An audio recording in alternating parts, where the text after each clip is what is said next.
जी बिस्मिल्लाहिर्रहमानिर्रहीम। तो हमारे पास जो है जब भी आप कोई पाइथन का कर्नल स्टार्ट करते हैं तो आपके पास इस तरह जो है डिफॉल्ट में एक सिंगल सेल जो है आपको नजर आ रहा होगा। यहाँ पे आप अपनी तीन किस्म का जो कंटेंट है वो आप एंटर कर सकते हैं, ये हमने आपको पहले भी बताया। वन इज रॉ कंटेंट जिसके ऊपर आप कोई ऑपरेशन नहीं करना चाहते, मार्क डाउन, और तीसरा जो है ये आपके पास आएगा code. In over case this is Python code. ठीक है, तो अभी हम देखते हैं, इन तीनों को मिक्स ही लेके चलेंगे हम।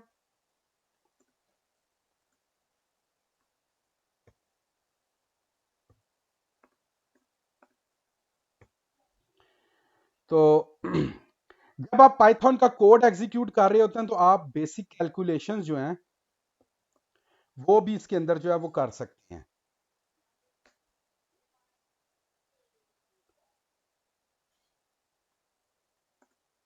ठीक है, तो बेसिक कैलकुलेशन से मुराद ये है जो हमने पहले भी पाइथन पे किया, आप इसको एज ए कैलकुलेटर के तौर पे यूज कर सकते हैं।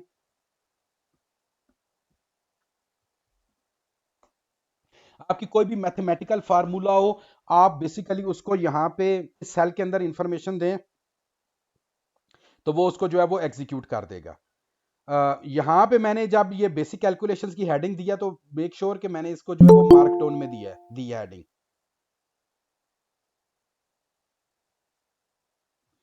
जो हेडिंग्स मैंने उसको दी हैं वो मार्क डाउन के अंदर दी हैं, लेकिन आपकी जो कमांड जितनी भी आप एग्जीक्यूट कर रहे हैं वो सारी की सारी कोड के अंदर आई हैं, और कोड हमारा क्या है, पाइथन 3 का आईपाई कर्नल। अब मैं यहाँ पे इसके नीचे एक और सेल जो है वो इंसर्ट करता हूँ। इस सेल के अंदर फर्ज करें आप कोई और कमांड जो है वो देना चाह रहे हैं, फॉर एग्जाम्पल अच्छा, एक और चीज जो जुपिटर के अंदर आपको या इंटरेक्टिव पाइथन आई पाइथन के जितने भी पॉसिबिलिटीज हैं, मोड ऑफ इंटरेक्शन है उनमें नजर आएगी, वो आपको नजर आएंगी, ये ब्रैकेट्स नजर आएंगी। ठीक है, ये ब्रैकेट्स का मुराद है ये सेल नंबर है। ठीक है, और यहाँ पे आप जब भी आपने किसी भी चीज को रेफरेंस करना हो तो आप सेल नंबर के साथ भी रेफरेंस कर सकते हैं। फॉर एग्जाम्पल मैंने यहाँ पे ये मेरे पास 11 है, तो अगर फर्ज करें मैं इवन यहाँ पे अंडरस्कोर भी देता हूँ, सिंपल मैंने अंडरस्कोर दिया और मैं शिफ्ट एंटर करता हूं तो ये मुझे लास्ट वाली कैलकुलेशन जो है वो दिखा देगा। ठीक है, कि इससे पहले मैंने कौन सी जो कैलकुलेशन है वो मेरी जो है वो एग्जीक्यूट हुई है, वो अंडरस्कोर के जरिए जो है वो दिखा देगा। ठीक है, और अगर आप फर्ज करें आप डबल अंडरस्कोर देंगे तो उससे लास्ट वाली जो है ना, सेकंड लास्ट वाली जो है वो आपको दिखा देगा। तो इस तरह करके आप हिस्ट्री के अंदर जो है वो बैकवर्ड फॉरवर्ड जो है ना वो भी जा सकते हैं। एक और चीज जो बहुत ज्यादा इंटरेस्टिंग भी है और इंपॉर्टेंट भी है वो है हमारे पास पाइथन की जो है ना जुपिटर की या जुपिटर लैब के अंदर, वो है हमारे पास जो है ना मैजिक कमांड्स हैं। अगर आप यहाँ पे परसेंटेज के साइन के साथ लिखें हिस्ट्री और एंटर का बटन दबाएं तो ये वो सारी की सारी कमांड्स हैं जो मैंने अभी एग्जीक्यूट की हैं, उनकी सारी की सारी हिस्ट्री आप जो है ना वो यहाँ से ले सकते हैं। तो दिस इज आल्सो, जब आप काम कर रहे हो तो आपके लिए बड़ा अच्छा मौका होता है, आप हिस्ट्री की कमांड के जरिए सारी की सारी हिस्ट्री को लेके, अगर फर्ज करें आप कोई स्क्रिप्ट वगैरह लिखना चाह रहे हैं या कहीं पे आपको सारी कमांड्स को इकट्ठा एग्जीक्यूट करना चाह रहे हैं या कोई फंक्शन बनाना चाह रहे हैं तो वहां पे भी आप यूज कर सकते हैं। अब मैंने यहाँ पे ना डेलिब्रेटली दो लफ्ज यूज किए हैं, फंक्शन के और स्क्रिप्ट के। वो क्या होते हैं वो भी आपको बताए जाएंगे,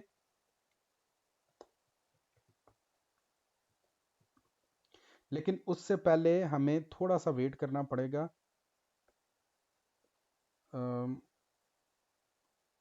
कि हम जो है ना बेसिक चीज़ें जो है ना वो मज़ीद जो है वो एक दफ़ा कर लें। अच्छा, लास्ट टाइम जब लेक्चर हम कर रहे थे तो वहाँ पे मैंने आपको एक कॉन्सेप्ट दिया था, वेरिएबल्स क्या होते हैं। ठीक है, तो वेरिएबल आपके पास तीन जो चीज़ें होती हैं वेरिएबल के अंदर होती हैं, थ्री थिंग्स आर एसोसिएटेड। ठीक है, एक आपको मैंने बताई थी, उसके अंदर जो वैल्यू सेव होती है, दूसरी चीज़ जो है उसका नेम है, उसका वेरिएबल का नाम क्या है, और तीसरी हमारे पास जो चीज़ है वो है उसका मेमोरी एड्रेस। ठीक है, तो ये चीज जो है ये हम ऑलरेडी कर चुके हैं। मेरा काम यहाँ पे आपको ये बताने का है कि हम दोबारा जब आपने जुपिटर लैब के अंदर काम कर रहे हैं तो आपने इन वेरिएबल्स को जो है वो डिफाइन कैसे करना है। आपके पास आता है, फर्ज करें हम CTR किसी वेबसाइट का उसको देख रहे हैं, तो अगर मेरे पास कोई CTR आ रहा है, फर्ज करें 4.8 है मेरी वेबसाइट का CTR, तो आप सिंपली लिखेंगे CTR is equal to 4.8, shift enter करेंगे तो अब आपके पास मेमोरी में एक वेरिएबल क्रिएट हो जाएगा, उसका नाम होगा CTR, और उसकी जो वैल्यू होगी वो 4.8 होगी। अब फर्ज करें मैं इसके बाद नीचे जाके एक और ब्लॉक सेल जो है वो इंसर्ट करता हूँ, और यहाँ पे मैं सिर्फ CTR लिखता हूँ, तो जब मैं इसको एंटर करके एग्जीक्यूट करता हूँ या CTR के ऊपर आया हूँ, फिर यहाँ पे ये बटन एग्जीक्यूट का दिया है, ठीक है, सेल को एग्जीक्यूट किया है, तो आपको ये पता चलेगा कि उसकी जो वैल्यू है वो उसने आपको रिटर्न कर दिया। इसी तरह हमने एक काम और किया था, वो था वेबसाइट एड्रेस, एक वेरिएबल है मेरा,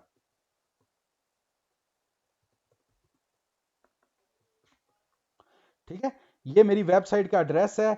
अब अगर फर्ज करें मैं इसको ये वेरिएबल मैंने क्रिएट किया है, लेकिन अगर मैं इसको जो है डिस्प्ले करवाना चाहता हूँ, इसकी वैल्यूज को कहीं पे यूज करना चाहता हूँ।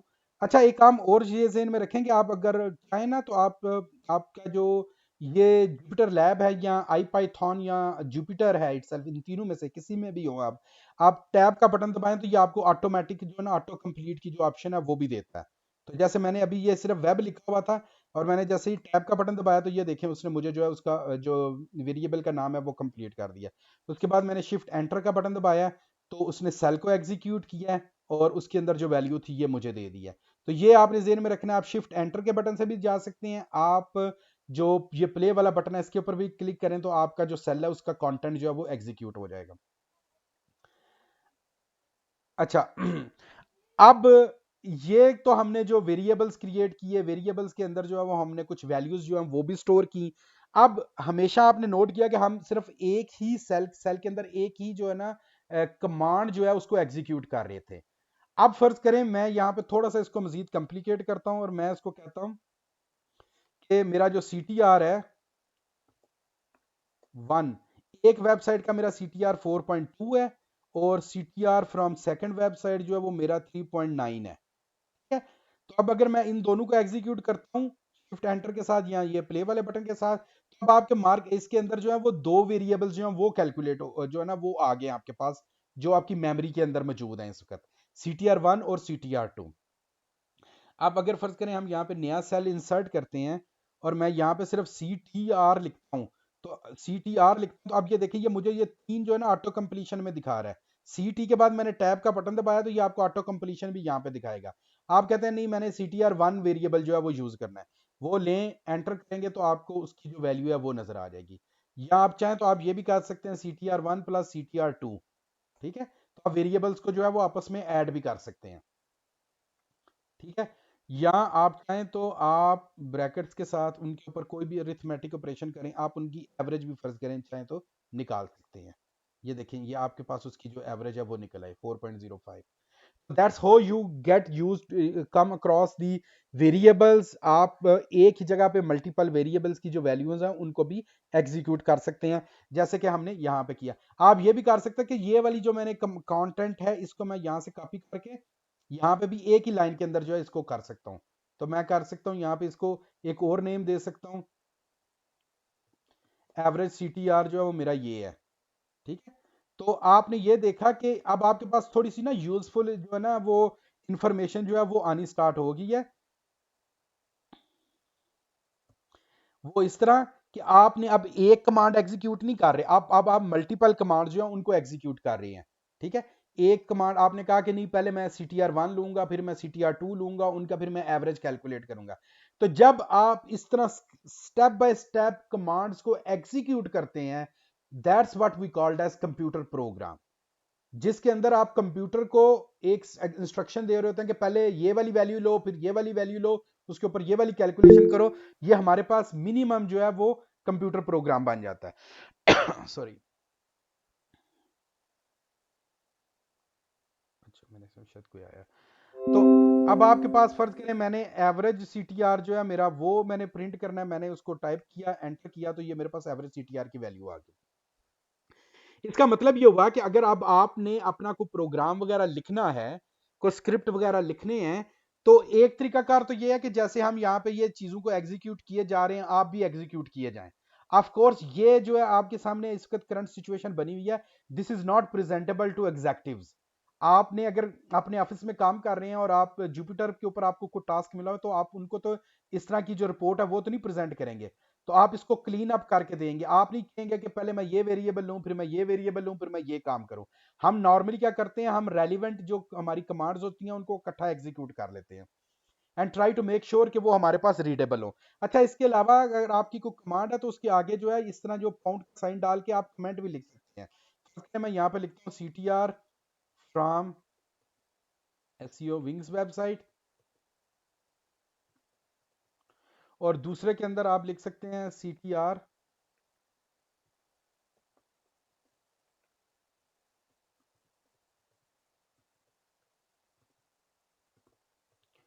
है।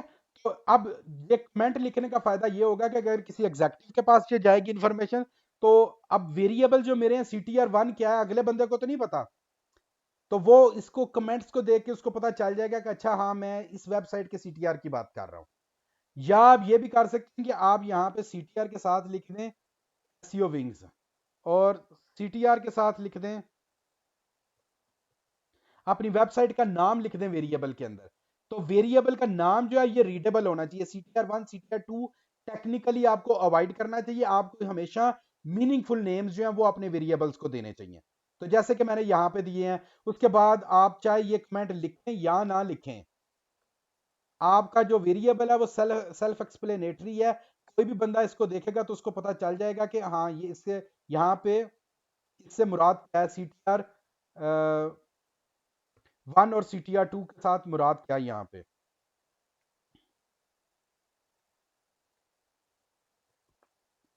ठीक है, शिफ्ट एंटर करेंगे, एवरेज CTR को दोबारा देखेंगे तो आपके पास ये एवरेज CTR जो है इसका आ जाएगा। आप चाहें तो आप यहाँ पे भी प्रिंट की कमांड भी दे सकते हैं, तो आपको ये अगले वाले टेक्स्ट की ज़रूरत भी नहीं है। मतलब आप सिंपली यहाँ पे एक सिंपल 4 लाइंस के अंदर अपनी सारी की सारी कैलकुलेशन कर सकते हैं। तो this is how we go with the data. ये रिमेंबर जेन में रखना है कि आपकी सेट ऑफ इंस्ट्रक्शंस जो आप एक सेल के अंदर दे रहे हैं या मल्टीपल सेल्स के अंदर दे रहे होते हैं, यही आपका कंप्यूटर प्रोग्राम है। अब मैं जब इस पूरे कंटेंट को फर्ज करें यहां से कॉपी कर लेता हूं, ये आपने करना नहीं है, मैं आपको एग्जांपल के तौर पे बता रहा हूं।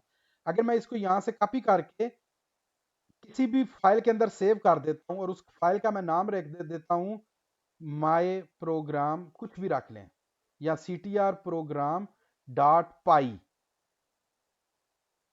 और मैं यहां पे सिलेक्ट ऑल टाइप कर लेता हूं, तो ये जो मेरे पास पाई है ना, ये बेसिकली अब मेरे पास एक पाइथन का प्रोग्राम बन जाएगा। इसको हम बोल सकते हैं एक स्क्रिप्ट है ये मेरे पास। ठीक है, देखिए मैंने आपके सामने कोड लिया, उस कोड को मैंने सेव किया, और ये कोड अब मैंने यहाँ पे जो है वो पेस्ट कर दिया, उस फाइल के अंदर पेस्ट कर दिया जो कि मैंने CTR प्रोग्राम के नाम से बनाई थी। इसका नाम सॉरी मैंने गलत लिखा है। आप चाहें तो आप इसको यहाँ पे भी ओपन कर सकते हैं, डबल क्लिक करें तो ये अब आपके पास वो पाइथन का कोड जो आपने लिखा था उसको आपने सेल को कन्वर्ट कर दिया है किसके अंदर, पाइथन के कोड के अंदर। आप चाहे तो आप यहाँ पे इसका जो नाम है वो चेंज कर सकते हैं।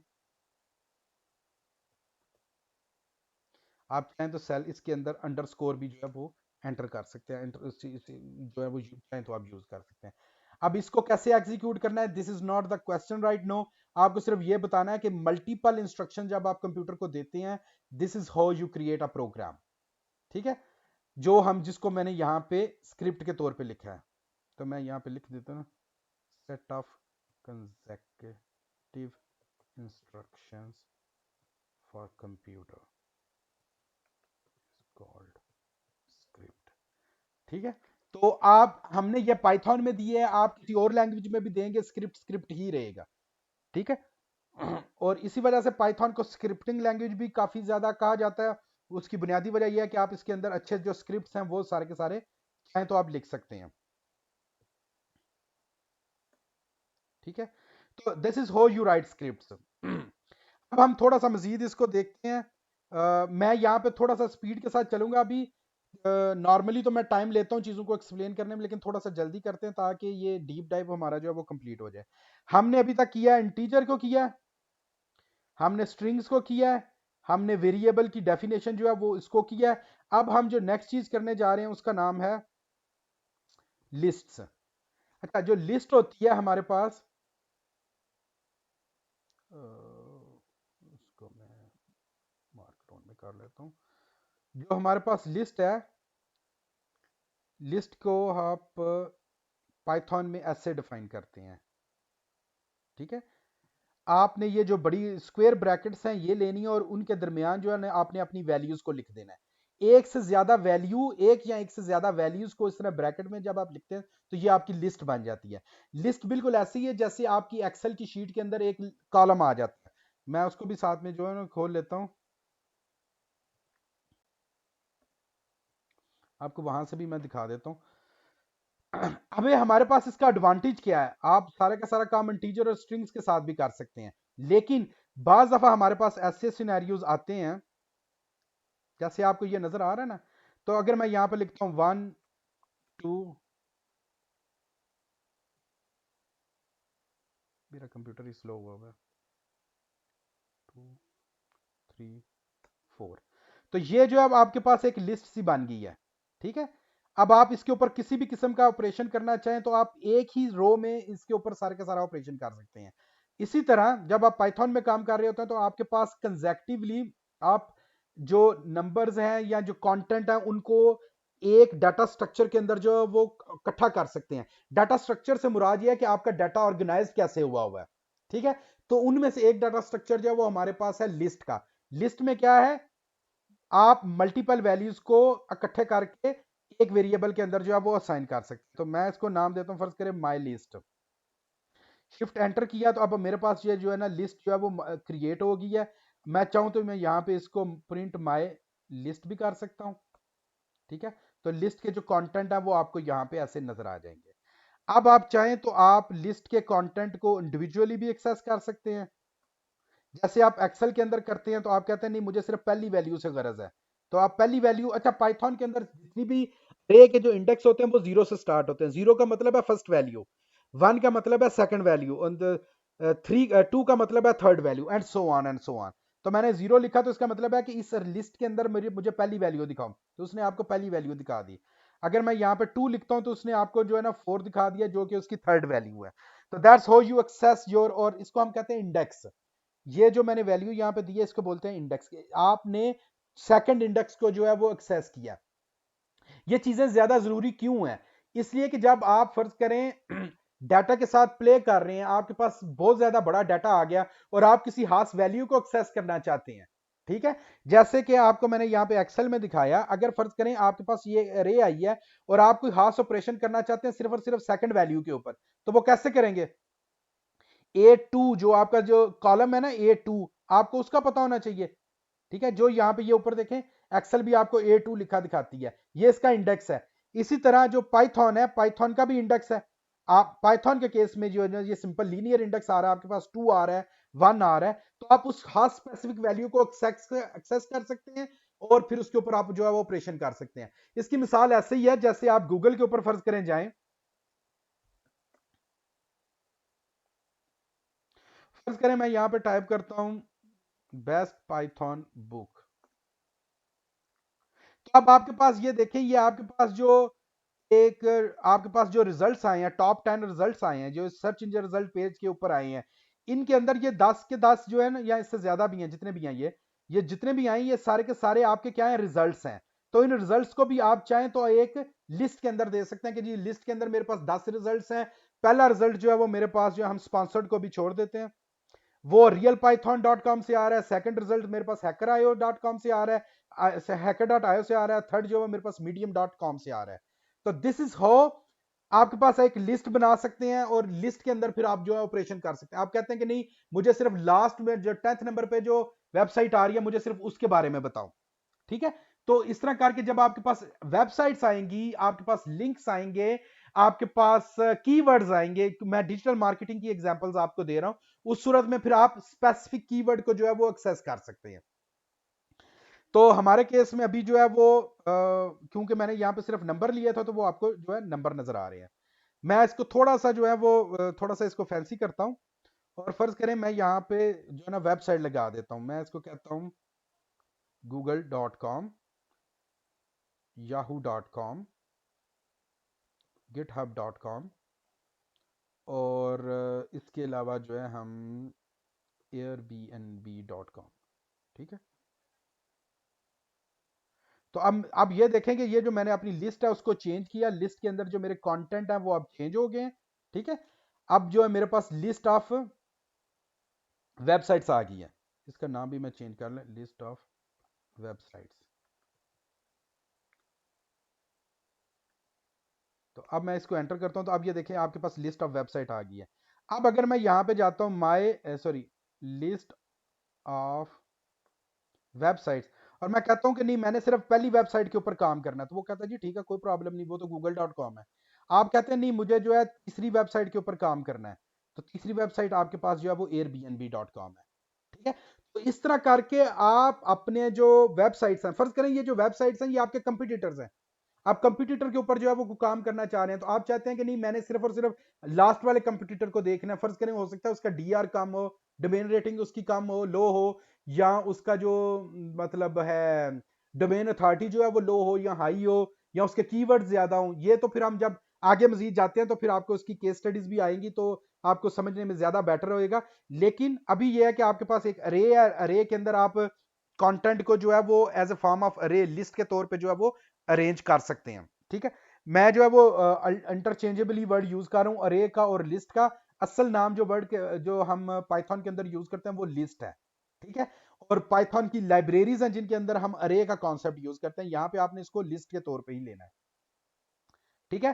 तो अब मेरे पास ये हो गया, अब मेरे पास लिस्ट आ गई, लिस्ट के अंदर मैं जो है वो अपने कंटेंट को जो है वो ऑर्गेनाइज कर सकता हूँ, उनको मैं एक्सेस भी कर सकता हूँ, और मैं मतलब उनको जो है फर्ज करें इसका नाम देता हूँ लिस्ट ऑफ ट्विटर्स के अंदर फर्ज करें मैं कहता हूँ मेरे पास है web.de, कोई इस तरह करके मेरे पास वेबसाइट है, या wordpress.com है, ठीक है, या मेरे पास wordpress.org है। तो इस तरह करके ये मेरे पास लिस्ट ऑफ कंपटीटर जो है ना एक आ गई है, ठीक है। अब आपने नोट किया मेरे पास जो है वो दो लिस्टें आ गई, एक लिस्ट जो है वो मेरे पास लिस्ट ऑफ वेबसाइट्स है और दूसरी जो है वो मेरे पास लिस्ट ऑफ कंपटीटर है। आप चाहें तो इन दोनों को इकट्ठा भी कर सकते हैं।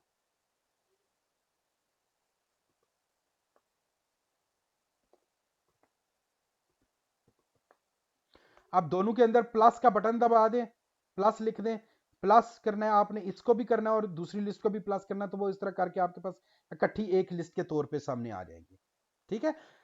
तो आपके पास असल में होता यह है कि फर्ज करें आप आपके पास डाटा आ रहा है मुख्तलिफ मल्टीपल सोर्सेज से आ रहा है, और आपको नहीं पता चल रहा कि ये मेरे कंपटीटर कहां से आए हैं। हो सकता है आपने कंपटीटर जो है वो सेमरस से निकाले और दूसरी दफा आपने कंपटीटर किसी एएचआरएफ के टूल से निकाले हो, तीसरी दफा कंपटीटर आपने गूगल सर्च कंसोल से निकाले हो, चौथी दफा कंपटीटर आपने जो है बिंग्स.com से निकाले हो, ठीक है। तो अब आपको नहीं पता चल रहा कि आपके कंपटीटर कहां से आ रहे हैं, ये हैं तो आपके सारे कंपटीटर्स। तो फिर हम क्या करते हैं, हम उनको सेपरेट वेरिएबल्स या अरे के अंदर डाल देते हैं, और जैसे जैसे ऑपरेशंस की जिस तरह की जरूरत होती है हम वो ऑपरेशंस उनके ऊपर अप्लाई करते जाते हैं। लेकिन बुनियादी कॉन्सेप्ट है कि अगर आपके पास दो अरेज आ रही हैं तो उनको आपने ऐड कैसे करना है, आपने सिर्फ प्लस करना है। आप चाहें ना, चले मैं इसको नीचे जो है ना वो सेपरेट लिख देता हूँ, आप चाहें ना तो सेम कमांड्स को ले सकते हैं, माइनस भी कर सकते हैं, ठीक है। तो वो एक मिनट ये, अच्छा माइनस इस तरह नहीं करेंगे हम, माइनस हम जो है वो लूप के जरिए कर लेंगे। सॉरी ये डिफ़ॉल्ट पाइथन में नहीं आ रहा है, हमें लाइब्रेरी यूज़ करनी पड़ेगी इसके लिए, नॉट गुड। अच्छा चलो ठीक है, बहरहाल एनीवेज आपके पास जो लिस्ट है वो इस तरह जो है आप उनको जो है वो कंबाइन कर लेंगे। कंबाइन करने के बाद आप इनके ऊपर चाहें तो कोई ऑपरेशंस कर सकते हैं, आप चाहें तो आप इनके ऊपर जो है ना न्यू लिस्ट करके नया वेरिएबल जो है वो भी बना सकते हैं, नया वेरिएबल बना के आप उसको प्रिंट भी कर सकते हैं, ठीक है। तो ये आपके पास एक जो है वो लिस्ट आ जाएगी। इसके अलावा एक चीज जो यहाँ पे बहुत ज्यादा इंपॉर्टेंट है वो ये है कि फर्ज करें मैं इंडिविजुअल एलिमेंट्स को मैंने जैसे यहाँ पे एक्सेस किया न्यू अंडरस्कोर लिस्ट 0 के साथ, ठीक है। तो ये मेरे पास आ गया एक लिस्ट के अंदर जो पहला एलिमेंट था। फर्ज करें मैंने इसको आइटरेट करना है, आइटरेट से मुराद ये है कि मैंने स्टेप बाय स्टेप इनके ऊपर जाना है। पहले इसको देखना है, फिर इसको देखना है, फिर इसको, फिर इसको, फिर इसको। तो उसके लिए फिर हमारे पास क्या है कि आप इसके ऊपर क्या कर रहे हैं, लूप कर रहे हैं, इसको आइट्रेट कर रहे हैं। आइट्रेट का मुराद यह है आइट्रेटिवली लूप के जरिए आप उसको कर रहे हैं। तो उसका तरीका क्या क्या होता है, आप पाइथन जो है वो आपको डिफरेंट लूप्स जो है वो आपको वाइल लूप भी ऑफर करता है, फॉर लूप भी ऑफर करता है। मोस्ट पीपल जो हम में से यूज करेंगे या आप यूज कर रहे होंगे वो फॉर लूप यूज कर रहे होंगे। तो फॉर लूप क्या करते हैं हम, फॉर लूप में हम कहते हैं, फर्ज करें, अच्छा पाइथन जो है उसके अंदर आप इंडेक्स के जरिए भी अरे को एक्सेस कर सकते हैं, और आप अगर चाहें तो आप जो है ना जो है जो पाइथन के इडियम्स हैं उनके जरिए भी आप उसको एक्सेस कर सकते हैं। फॉर एग्जांपल मैं यहां पे लिखता हूं फॉर आइटम इन, आइटम की बजाय यहां पे हम लेते हैं कंपटीटर्स वाली वेबसाइट पे जाते हैं, from competitor in list of competitors. और उसके बाद आपने हमेशा जो है ये दो जो है ना जो कॉलन जो है वो देना है, और फिर उसके बाद आप यहाँ पे टाइप करते हैं आपने जो भी ऑपरेशंस इसके लूप के अंदर इस वेरिएबल के ऊपर करना है। तो फर्ज करें मैं इसको कहता हूँ कंपटीटर। तो अब उसने किया क्या कि आपके पास जो ओरिजिनल लिस्ट ऑफ कंपटीटर थे ये 3 थे, ठीक है, अरे का जो कंटेंट थे ये 3 कंटेंट थे। आपने क्या किया कि आपने लूप के ऊपर उसको जो है वो आइट्रेट किया, आइट्रेट करने के बाद हर दफा आइट्रेशन के ऊपर आपके पास एक वैल्यू आ रही है, उस वैल्यू को मैं सिंपल जो है वो प्रिंट कर रहा हूं, ठीक है। तो प्रिंट करने जब मैं करता हूं तो वो मुझे यहाँ पे लिस्ट में जो है ना उसके अंदर जो है उसका जो कंटेंट है वो मुझे दिखा देता कि क्या है।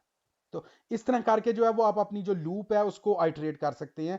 ये इजीएस्ट इडियोमेटिक जो पाइथोनिक वे है लिस्ट को आइट्रेट करने का वो ये वाला, ठीक है। आप अरे का इंडेक्स जो होता है फर्स्ट सेकंड और थर्ड वैल्यू इस तरह करके भी इसको अरेंज कर सकते हैं। वो हम अभी नहीं कर रहे क्योंकि उसके लिए फिर आपको रेंज और डिफरेंट फंक्शंस और इस्तेमाल करने पड़ेंगे। अभी आप जेन में रखें कि आपने जब लिस्ट को आइट्रेट करना है तो आपने सिर्फ इस तरह करके लिस्ट जो है उसको आइट्रेट करना है। एक और चीज यहाँ पे मैं बता देता हूँ, हमारे पास जो है एक ऑप्शन होती है मैं फर्ज करें एक वेरिएबल लेता हूँ, बल्कि मैं आता हूँ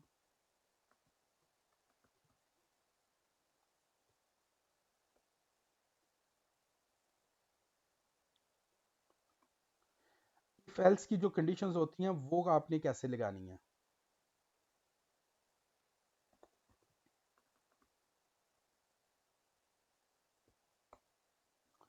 ये फॉर लूप थी और इफ एल्स की जो कंडीशंस हैं आपने वो ऐसे लगानी है। फर्ज करें आपके पास एक वेरिएबल है, मैं दोबारा CTR का वेरिएबल लेता हूँ 4.3, और अगर मैं यहाँ पे ये टाइप करता हूँ if CTR is less than 4। अच्छा, जो इफ और एल्स की कंडीशन होती है ये हमारे पास होते हैं लॉजिकल ऑपरेटर्स, लॉजिकल चेक्स। यहाँ पे इसको बेटर है ऐसे लिखता हूँ।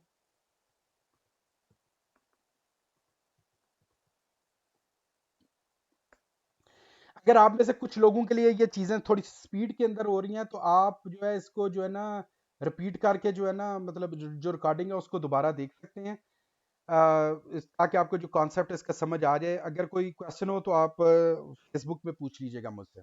अच्छा अब जो लॉजिकल चेक्स होते हैं, एक तो हमारे पास चीज होती है जिसको मैंने यहाँ पे कहा लूप। लूप का मतलब यह है कि आप उसको आइटरेटिवली हर कंटेंट को, हर वेबसाइट को, हर अरे का जो आइटम है उसको, जो लिस्ट का आइटम, उसको आप जो है ना वो स्टेप बाय स्टेप देख रहे हैं। लेकिन अगर फर्ज करें मैंने कहीं पे कोई लॉजिकल चेक लगाना है, लॉजिकल चेक से मुराद ये है कि ये वैल्यू छोटी है या बड़ी है, ये चीज फला है या नहीं है। जैसे कि हमारे केस में डिजिटल मार्केटिंग में हम कॉमनली यूज करते हैं कि CTR जो है वो हमारा कितना आ रहा है। अगर CTR फर्ज करें हमारा लेस देन 1 आ रहा है तो इसका मतलब है, या 2 आ रहा है तो इसका मतलब यह है कि वी नीड सर्टेन अटेंशन, ठीक है। तो उसको उसको करने के लिए बेहतरीन तरीका कि आप सिर्फ लिखेंगे इफ लिखेंगे, जो आपका वेरिएबल होगा उसका नाम लिखेंगे, और कंडीशनल ऑपरेटर जो होगा वो आपका होगा लेस देन का, या आपके पास जो और ऑपरेटर होते हैं वो होते हैं ग्रेटर देन का भी होता है, इक्वल टू का भी आपके पास ऑपरेटर होता है, ठीक है। और इसके अलावा एक हम जो टर्म यूज करते हैं वो इज की भी टर्म जो है उसको भी यूज करते हैं।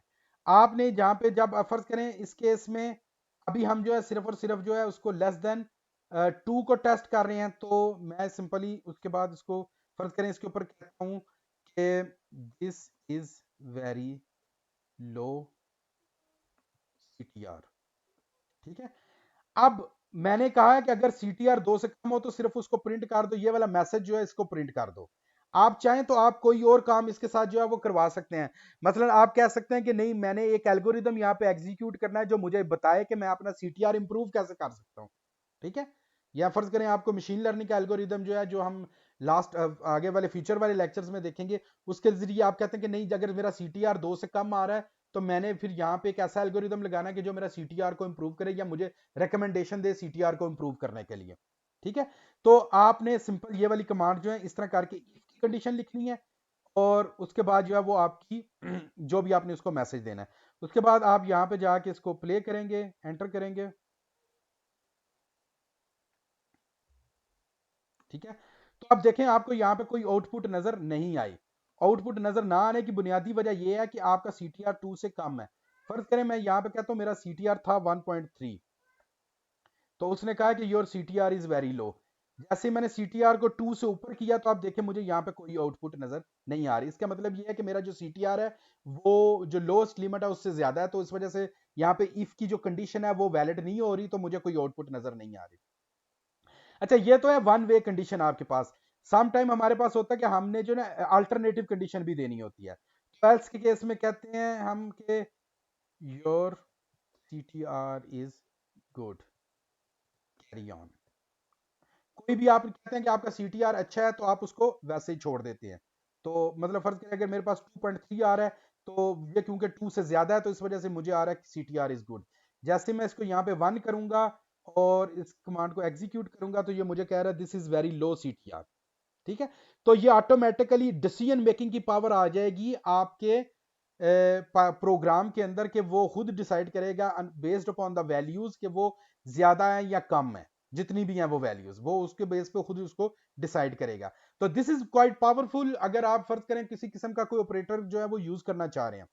मसलन हम दोबारा यही लिस्ट ऑफ कंप्यूटर्स की मिसाल लेते हैं। मैं आपको यहां पे एक छोटी सी इसकी एग्जांपल देता हूं,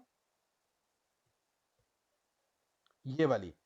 अब मेरे पास जो कंप्यूटर आ रहे हैं, ये देखें, ये आ रहे हैं .de.com.org. अब फर्ज करें प्रिंट करने से पहले मैं यहां पे एक दफा मैं अपने कंप्यूटर को चेक कर लेता हूं। Computer dot ends with, ends with जो है ये स्ट्रिंग ऑपरेटर है, स्ट्रिंग्स की जो वैल्यू है उसको चेक करने के लिए। तो अगर मैं कहता हूं कि अगर ये .de के साथ एंड हो रहा है, ठीक है, अगर ये .de के साथ एंड हो रहा है तो इसका मतलब ये है this is a German website, क्योंकि ये .de जो है ये जर्मनी का जो है निक निक है, जो हम जिसको हम बोलते हैं डोमेन है, जर्मन डोमेन है। तो अब जब हम इसको एंटर करते हैं तो अब उसने देखें, उसने जर्मन डोमेन जो है वो निकाल के आपको दे दिया। या आप यहां पे चाहें तो आप सिंपल इसकी बजाय ये भी कह सकते हैं कि मुझे सिर्फ वो वाले कंपटीटर दिखाओ जो कि जर्मन है। तो इससे मुझे ये पता चल गया कि जर्मन जो हमारे कंपटीटर्स हैं वो ये वाले हैं। अगर मैं यहाँ पे इसको कहता हूँ कि नहीं मुझे तुम फर्ज करें ORG दिखाओ, तो अब ये मुझे ऑर्गेनाइजेशन वाली डोमेन जो है सिर्फ वो दिखा रहा है। एडवांटेज क्या है, फर्ज करें आपके पास आप डिजिटल मार्केटिंग कर रहे हैं, तो डिजिटल मार्केटिंग में आपने टूल्स में भी देखा होगा, फर्ज करें कि आपके पास 100 के करीब जो है वो डोमेन्स आ गए हैं, तो आप कहते हैं कि नहीं इसमें मुझे सिर्फ .com वाली डोमेन्स दिखाओ, या मुझे .org वाली डोमेन्स जो है सिर्फ वो दिखाओ, बाकी डोमेन्स के साथ मेरा कोई लेना देना नहीं है। तो उस चीज को चेक करने के लिए फिर आप जो है इस तरह के चेक्स जो है वो लगाते हैं। आप इफ और एल्स की कंडीशन लगाएंगे और इफ की कंडीशन में आप बता देंगे कि आपने क्या चीज चेक करनी है। मैंने यहां पे लिखा है कि ये .org वाली जो डोमेन्स है मुझे सिर्फ तुम वो दिखाओ, बाकी डोमेन्स जो है वो तुम मुझे ना दिखाओ। ठीक है, अब आप चाहें तो यहां पे इसको कोई ना कोई एल्स की कंडीशन जो है वो भी दे सकते हैं।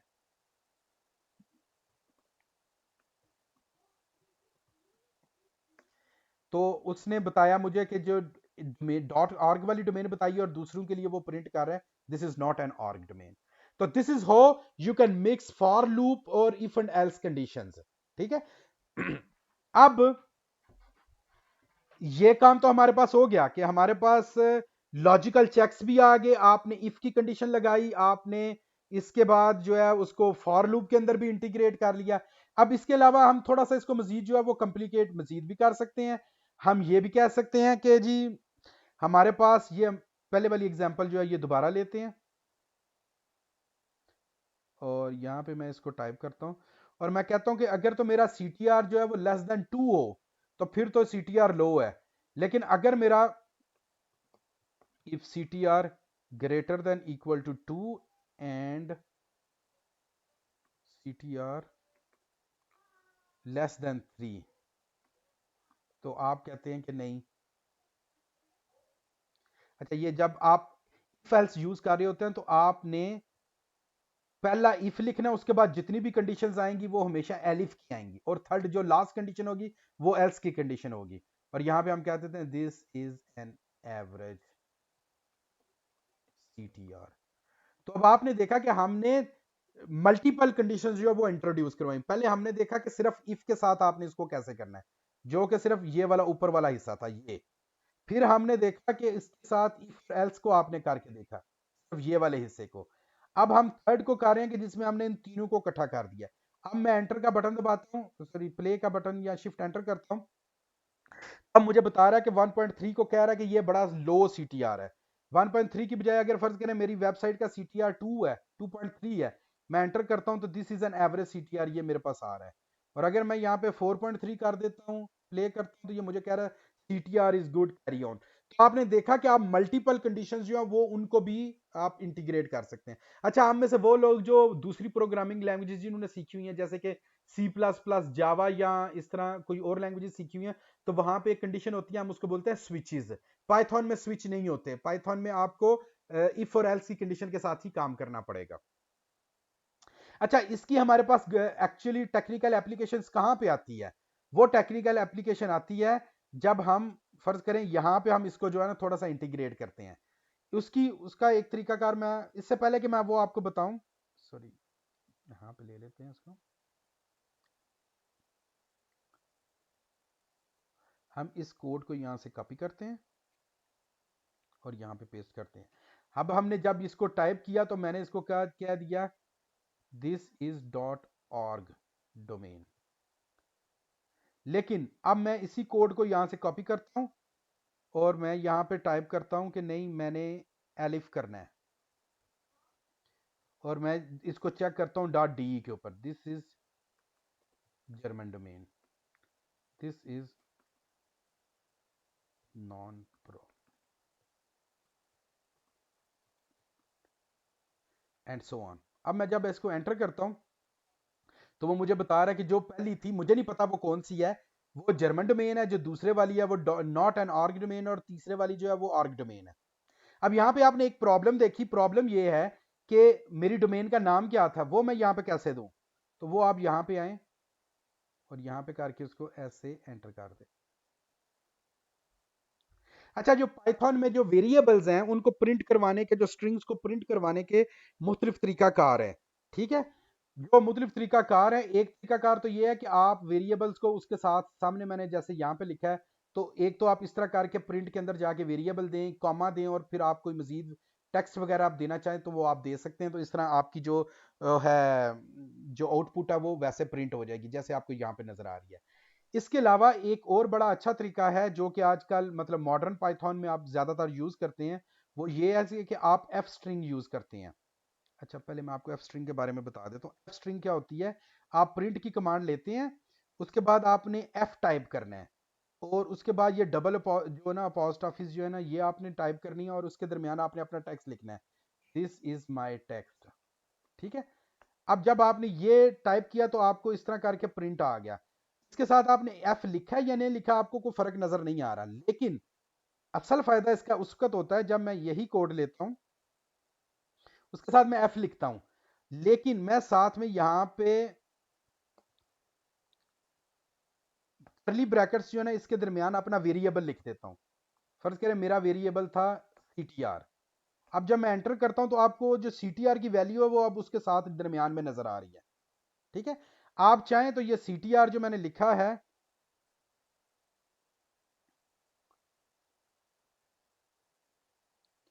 इसको यहां से उठा के दरमियान में भी कहीं लेके आ सकते हैं, ठीक है।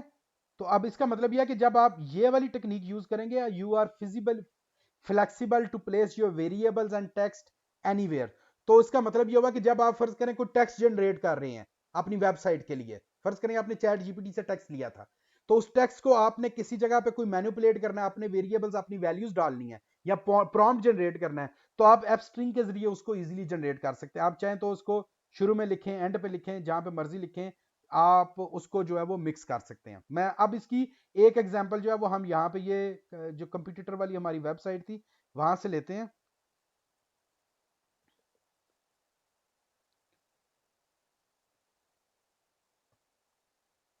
मैंने यहाँ पे इसको टाइप किया। अब मैं यहाँ पे एफ स्ट्रिंग जो है उसको यूज करने लगा हूँ। मैंने यहाँ पे एफ दिया और इसकी जगह मैंने इसको जो है ना ऐसे लिख दिया।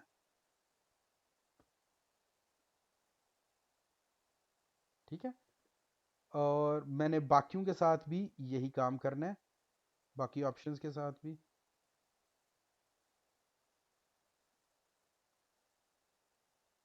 और मैंने तीसरी ऑप्शन के साथ भी यही किया। अब मैं जब इसको एंटर करता हूं तो अब ये देखें, अब आपको ये बता रहा है कि web.de dot D is a German domain, wordpress.com is not an org domain, and wordpress.org is a not profit organization domain. तो इस तरह आपने देखा कि किस तरह हमने वेरिएबल्स को जो है एफ स्ट्रिंग्स के जरिए जो है उसको कंबाइन किया। मैं यहाँ पे इसको आपके नोट्स के लिए लिख देता हूँ, एफ स्ट्रिंग्स।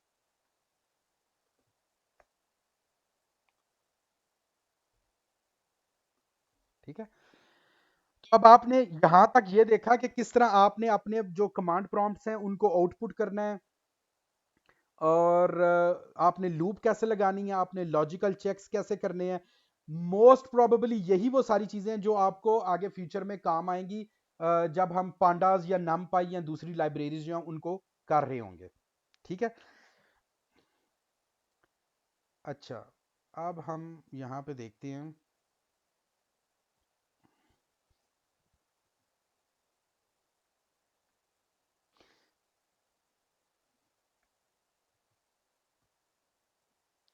फर्ज करें मेरे पास मेरी वेबसाइट है।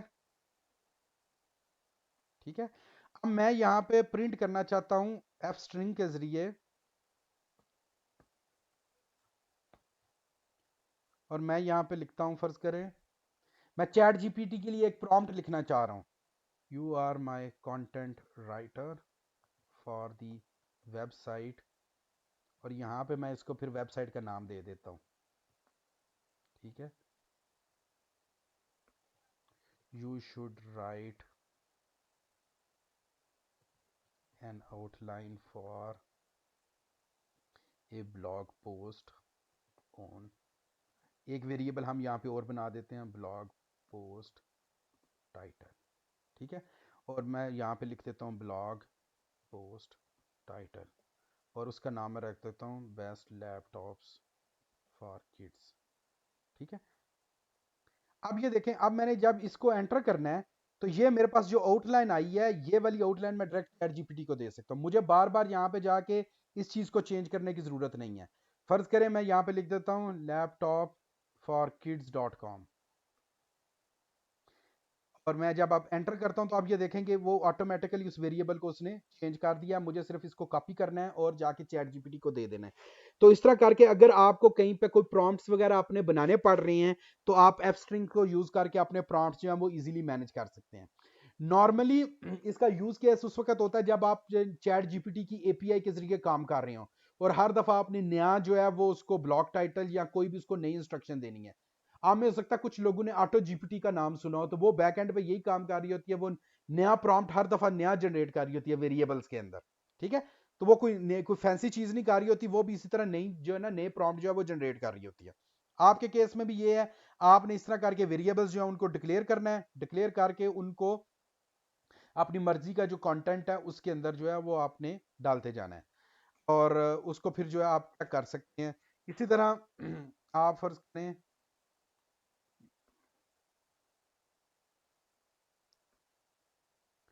Please right it for kids of age 10 and do not exceed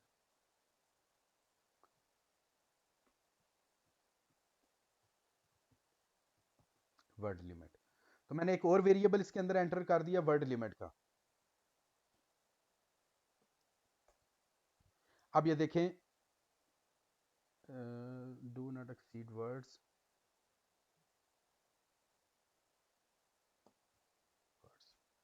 तो अब ये देखें, अब आप इसके इसके साथ इवन ये भी कर सकते हैं कि आप अपनी वर्ड लिमिट या मजीद न्यूमेरिकल वैल्यूज को भी दे सकते हैं, आप स्ट्रिंग्स को जो है वो भी इसके अंदर एंटर कर सकते हैं। तो this is how you create prompts. अगर आपने प्रॉम्प्ट क्रिएट करना है तो आप इस तरह जुपिटर लैब के अंदर एक अपना सेल बना लें, उसके अंदर अपने प्रॉम्प्ट लिखते जाएं और उन प्रॉम्प्ट्स को यहाँ पे, नॉर्मली जो हमारे पास प्रॉम्प्ट होते हैं वो बड़े कॉम्प्लिकेटेड होते हैं। मुझे नहीं पता आप में से कितने लोगों ने प्रॉम्प्ट इंजीनियरिंग या प्रॉम्प्ट्स के ऊपर काम किया है, मतलब बट आई डू गैस कि आप में से मेजॉरिटी लोग जो यहाँ पे बैठे हुए हैं उन्होंने किसी ना किसी लिहाज से चैट जीपीटी को कोई ना कोई प्रॉम्प्ट दिए होंगे। तो इस तरह करके आप अपने कॉम्प्लिकेटेड प्रॉम्प्ट्स बना के उसको दे सकते हैं और अपना काम जो है वो आसान कर सकते हैं। ये मिनिमम चीज है जो आप पाइथन के साथ जो है वो कर सकते हैं।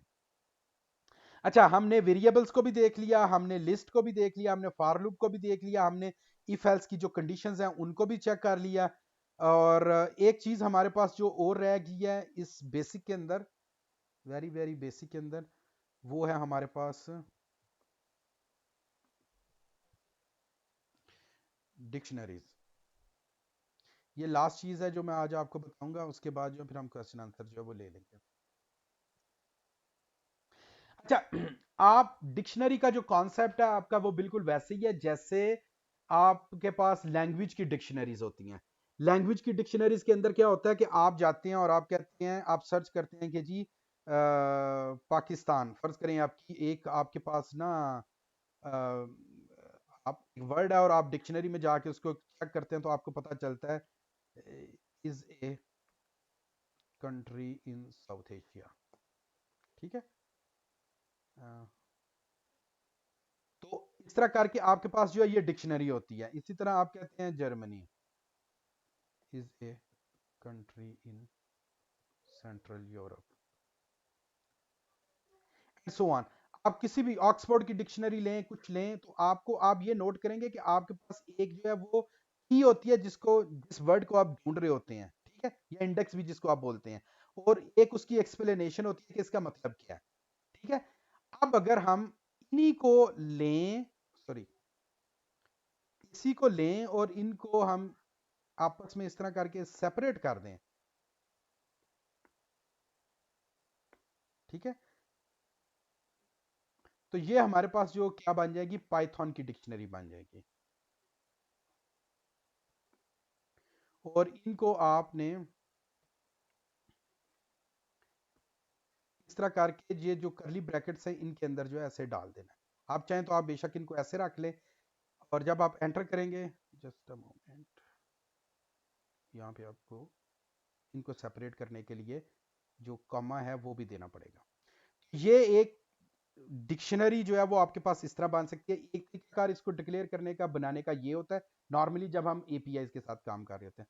दूसरा, आप जो है ना डिक्ट का जो कीवर्ड है वो भी यूज कर सकती हैं।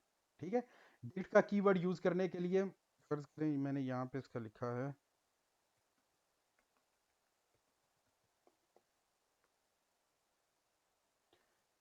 तो अब अगर फर्ज करें मैं यहाँ कंट्रीज पे जाता हूँ तो ये आपको देखिए, ये आपको कंट्रीज की पूरी लिस्ट जो है वो दे देगा। इसका फायदा हमें क्या होता है कि आप कंट्रीज के अंदर जाके यहाँ पे फर्ज करें लिखते हैं ना पाकिस्तान, एंटर करते हैं तो आप पाकिस्तान की इंफॉर्मेशन आपको सारी की सारी निकाल के दे देगा। ठीक है, अगर आप यहाँ पे जर्मनी लिखते हैं तो आपको जर्मनी की इंफॉर्मेशन निकाल के देगा। ये बिल्कुल वैसे ही काम कर रही है जैसे आपकी नॉर्मल ऑक्सफोर्ड की डिक्शनरी काम करती है। आप वहां पे जाके जर्मनी को देखते हैं, जर्मनी की जो इन्फॉर्मेशन होती है वो आपको जहाँ पे ला के सामने निकाल के दे देता है। पाकिस्तान की होगी पाकिस्तान की निकाल देगी।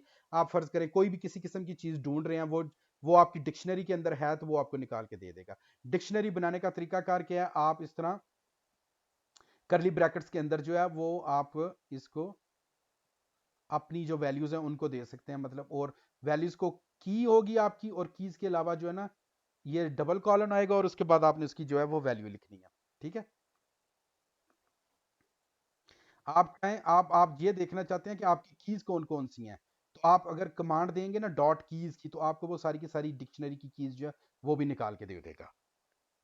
ठीक है, तो ये वो तरीका है जिसके ज़रिए जो है वो आप डिक्शनरीज जो है वो क्रिएट करें। मैं इसके अंदर थोड़ा सा टेक्स्ट जो है वो मज़ीद डाल दूंगा। अम, अ, यहाँ चलें, अभी इसको मैं रहने देता हूँ।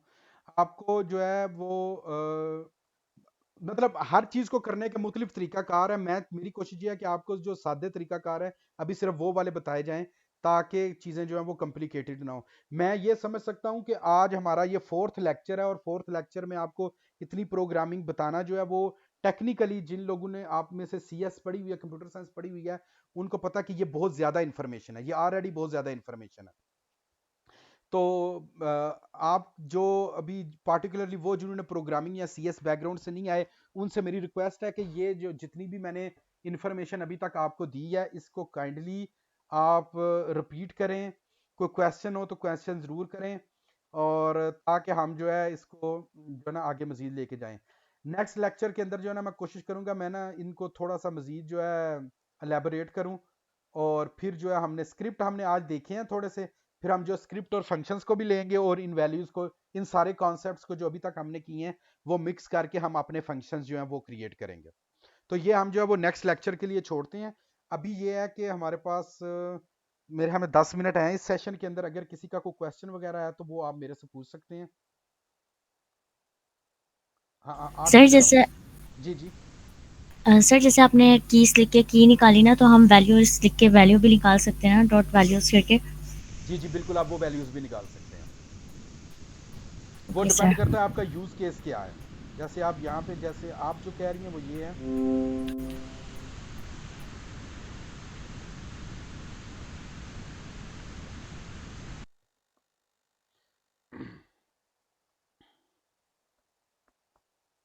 अ, तो ये आपको वो उसकी जो है ना वैल्यूज ये देगा। अच्छा, एक मोस्ट इंपॉर्टेंट चीज़ वो मैं भूल गया हूँ, मेरे जेन में बार बार जो है ना मुझे जेन में आ रही थी बार बार, तो वो मैं आपको एक्सप्लेन नहीं कर पाया। वो थी हमारे पास, मैं इधर ऊपर लिख देता हूँ इसको, स्टार्ट में ये आपको बतानी थी मैंने।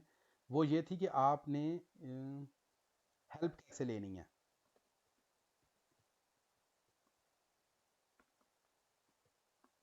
ठीक है, तो हेल्प लेने के लिए you have to use question mark. फर्ज करें आप यहाँ पे, हम एक एग्जांपल लेते हैं। फर्ज करें हम डिक्ट का, मैंने अभी लफ्ज़ जो है वो पहले बोला था, तो उसके साथ आपने क्या करना है, ये क्वेश्चन मार्क एंटर करेंगे, और आपने इसको जब एग्जीक्यूट करना है तो ये आपको बता देगा कि आपने डिक्शनरी जो है वो होती क्या है, आप उसको कैसे जो है वो डिक्लेयर कर सकते हैं। इसी तरह अगर तो ये जैसे ये बता रहा है कि ये अगर आप डिक्ट लिखेंगे तो ये एम्प्टी डिक्शनरी बताएगा। अगर आप उसके अंदर मैपिंग वगैरह को देंगे, मैपिंग क्या होती है, इटरेबल क्या होते हैं, ये अभी आपने नहीं पढ़े। तो इसी वजह से मैंने ये डिक्ट को इस तरह आपको एक्सप्लेन करने से भी थोड़ी सी गुरेज की है। मैंने आपको सादा जो है वो जो करली ब्रेसेस है उसके जरिए डिक्ट बनानी सिखाई है अभी। बहरहाल यह है कि आपने जब हेल्प लेनी हो तो आप हमेशा इस तरह हेल्प लेंगी कि आप इवन ये भी टाइप कर सकती हैं हेल्प। तो आपको ये बता रहा है कि हेल्प आपने कैसे लेनी है, क्योंकि हेल्प भी इटसेल्फ एक बिल्ट इन वेरिएबल है। आप जो है ना वो पाइथन के अंदर उसको जो है वो जो है ना कॉल कर सकती हैं। अगर आप लिस्ट पे काम कर रही हैं, फर्ज करें हमने यहाँ पे नीचे लिस्ट देखी है, ये वाली लिस्ट है, जैसे ये है। तो अगर मैं यहाँ पे लेता हूँ, डोंट वरी, ये जितनी भी चीज़ें चेंज हो रही हैं ये सारी की सारी आपको ऐसी कॉपी मिलेगी इसकी ना, ये जो मैंने अभी लिखा है सारा। तो अगर मेरे पास आ रहा था लिस्ट ऑफ कंपटीटर्स, मैं एंटर करता हूं तो ये मेरे पास लिस्ट आ गई है। इसके ऊपर आप जो है ना ऑपरेशंस भी कर सकते हैं। मैं फर्ज करें अगर लेन का ऑपरेशन लगाता हूं तो ये मुझे बता देगा कि मेरे टोटल कंपटीटर कितने हैं। टोटल, तो लेन का जो फंक्शन है ये आपको बताएगा कि आपके टोटल कंपटीटर कितने हैं, या आपकी जो लिस्ट है उसकी टोटल लेंथ कितनी है। प्रिंट टोटल कंपटीटर, तो ये बता रहा है कि आपके 3 है। तो अब लेन है क्या, ये कैसे काम करता है, अगर आपने इसके ऊपर हेल्प लेनी है तो आप सिंपली यहाँ पे जाएं और यहाँ पे टाइप कर दें लेन, और उसके बाद जो है ना आप ये क्वेश्चन मार्क देंगे, तो ये आपको बता देगा return the number of items in a container. ठीक है, it could be built in function और method, sorry it is a built in function और मेथड, और ये आपको जो है ना उसकी लेंथ बताएगा। तो हमारे केस में उसने हमें 3 बताया, कि जी टोटल जो है हमारे पास वो 3 जो है आइटम्स हैं लिस्ट ऑफ कंप्यूटेटर के अंदर। तो इस तरह करके आप जो है इसके अंदर हेल्प ले लेंगी। इसी तरह फर्ज करें आप चाहें तो आप मैक्स की हेल्प ले सकते हैं कि जो आपको टोटल मैक्सिमम वैल्यू जो लिस्ट के अंदर जो वैल्यूज है उनमें से मैक्सिमम क्या है, मिनिमम क्या है, वो भी आप जो है इस तरह करके निकाल सकती हैं। तो that's how you get help in Python, sorry in Jupiter lab. कोई और क्वेश्चन है किसी का?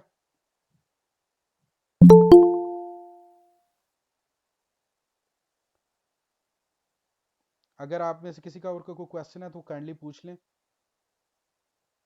तो ये जितना काम हमने आज किया काइंडली उसको जो है आपने जो है वो रिपीट करना है। मैं आपको एक और चीज़ यहाँ पे बता देता हूँ।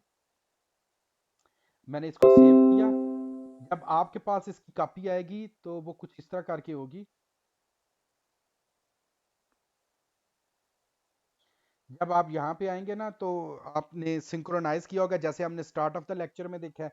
आपने यहाँ पे लिखना है डैश लैब, एंटर करेंगे तो अभी ये जुपिटर लैब जो है इस तरह आपके केस में ये इस तरह एंटर होगी। उसके बाद जब ये जुपिटर लैब ओपन होती है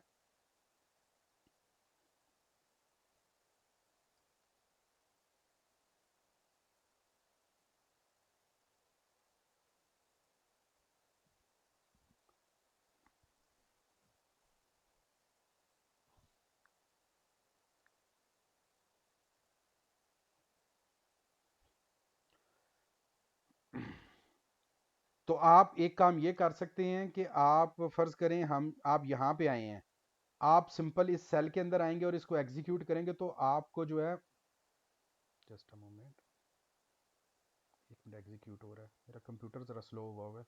तो आपको जो है वो वही चीज जो मुझे यहाँ पे दिखा रहा है आपको भी दिखाएगा।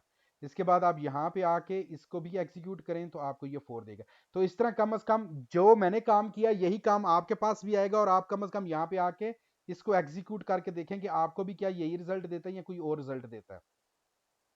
फर्ज करें यहाँ पे आए, इसको सिलेक्ट करें, एंटर करें तो आपके पास भी 4.5 आना चाहिए। तो इस वजह से आपके लिए जो लर्निंग है वो थोड़ी सी आसान हो जाएगी।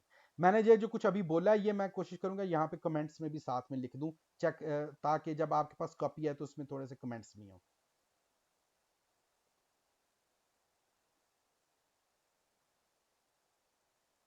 जी नुमान, बहुत शुक्रिया आपका। ये मुश्किल काम है, मतलब जो पार्टिकुलरली असल में जिन लोगों ने प्रोग्रामिंग पढ़ी हुई है उनको तो आप बेसिक कॉन्सेप्ट में पढ़ाना आसान है, लेकिन जिन्होंने नहीं पढ़ी हुई, मतलब फर्ज करें एक बंदे ने सिर्फ एफएससी की हुई है और वो भी मेडिकल के साथ की है और वो यहाँ पे अभी आए हैं, तो उनको एक्सप्लेन करना ये सारा मुश्किल है। हम मुझे आजकल का नहीं पता, हमारे दौर में कंप्यूटर साइंस में सेकंड सेमेस्टर में जो ना 6 माह बाद जाके आपको प्रोग्रामिंग पढ़ाई जाती थी। तो आजकल का मुझे नहीं पता कि अभी क्या सीन चल रहा है, ये मैं आज 20-22 साल पहले की बात कर रहा हूँ। तो दैट्स हाउ जो है वो ज़रा मुश्किल हो जाता है उसको जो है ना एक्सप्लेन करना। तो अगर आप में से किसी और का कोई क्वेश्चन वगैरह नहीं है तो फिर हम सेशन को यहीं पे क्लोज करेंगे क्योंकि मीटिंग का भी टाइम खत्म होने वाला है। तो ग्रुप के अंदर पोस्ट करें अगर कोई क्वेश्चन अगर आपका है तो मैं उसको वहाँ पे एक्सप्लेन कर दूंगा। और जो आपको एक्सरसाइज दी जाए प्लीज़ काइंडली उसको रिपीट करें ताकि आपका जो हाथ है थोड़ा सा उसके ऊपर बैठे।